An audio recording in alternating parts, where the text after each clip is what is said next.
Hello guys, in this video I am going to show you how to enable base stations in the ship tracking application.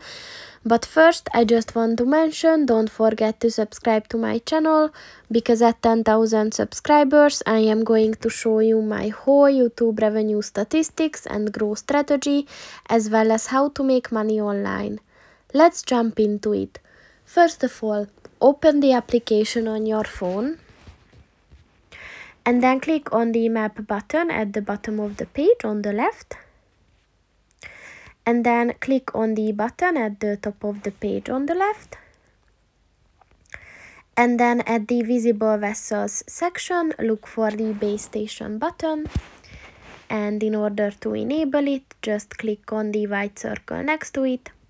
And once it turns green, this function is enabled. So that's pretty much it for this video, guys. See you in the next one. Goodbye.